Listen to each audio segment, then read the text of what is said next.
guys looking for an easy, simplistic, and affordable way to play your retro game consoles on a modern 4K display?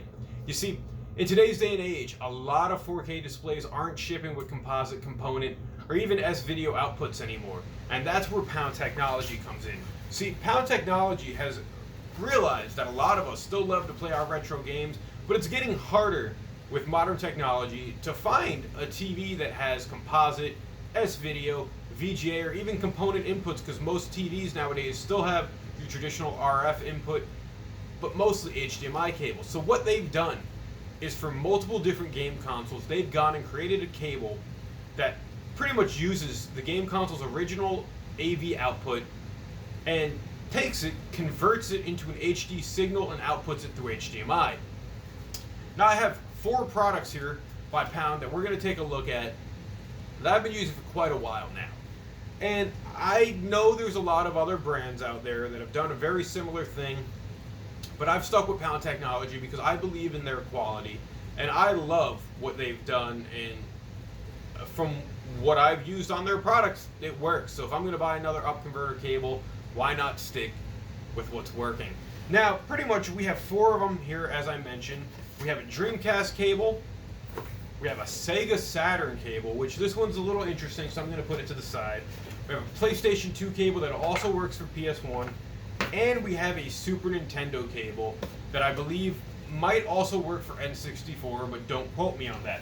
Now, pretty much how this works is each different cable has a connector that basically is the original AV out connector that goes into the back of the game console.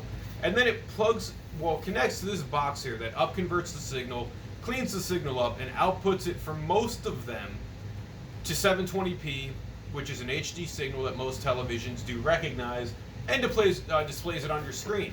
Now, most old school game consoles, at least here in America, we were used to using composite video, which was a very, very decent signal at the time if you were using a CRT. But today, if you can track down an HDTV that takes composite signal, the picture is going to be kind of blurry, not really that nice. I've noticed it's kind of dark depending the system.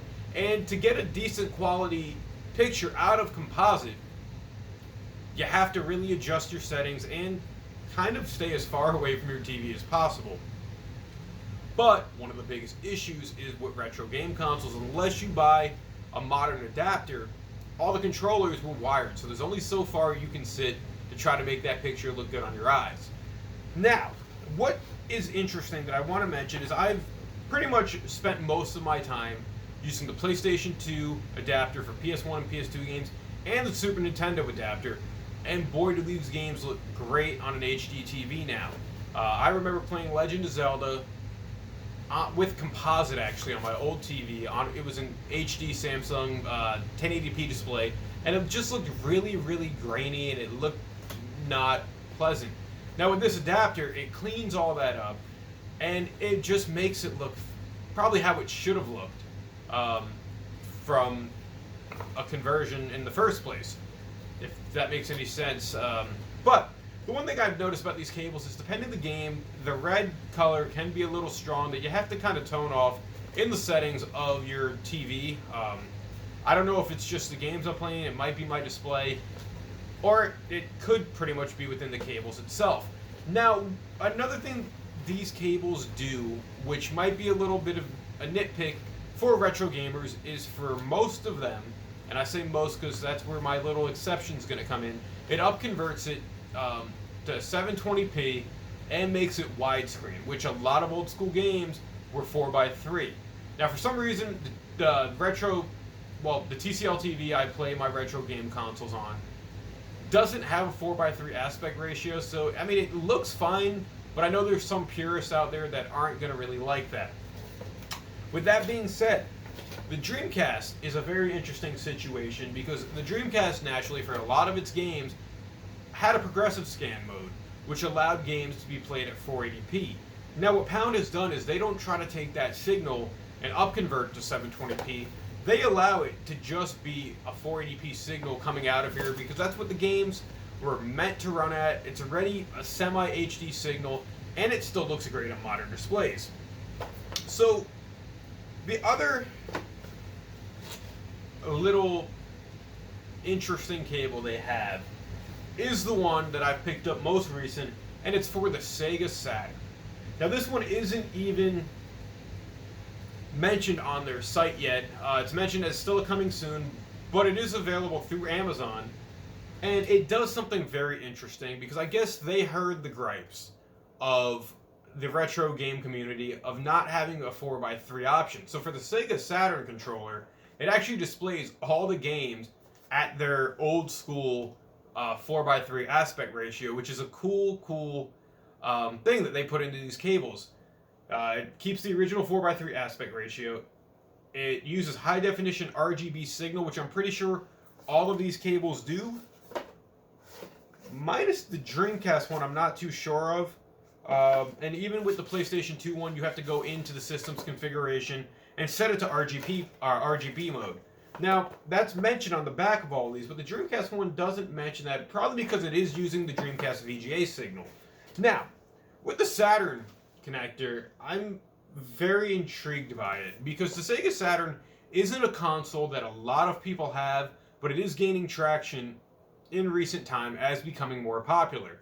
So I'm very interested in trying out all my Saturn games just to see how well they look on the HD display with this cable.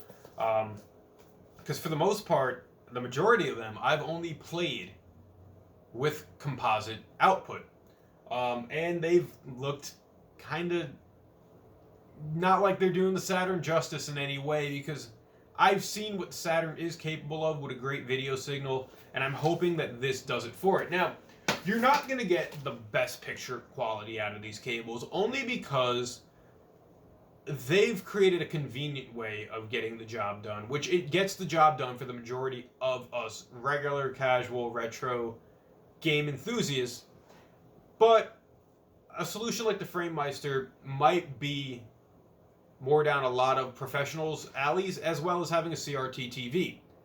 But for us people who like convenience, and for all of us who just really want a picture quality on our game consoles that we can understand, or that looks visually appealing to us without really adding any latency, taking away any of the full quality of the video, these cables, they get the job done. And I would recommend them to anyone looking for an HD solution for your retro game consoles.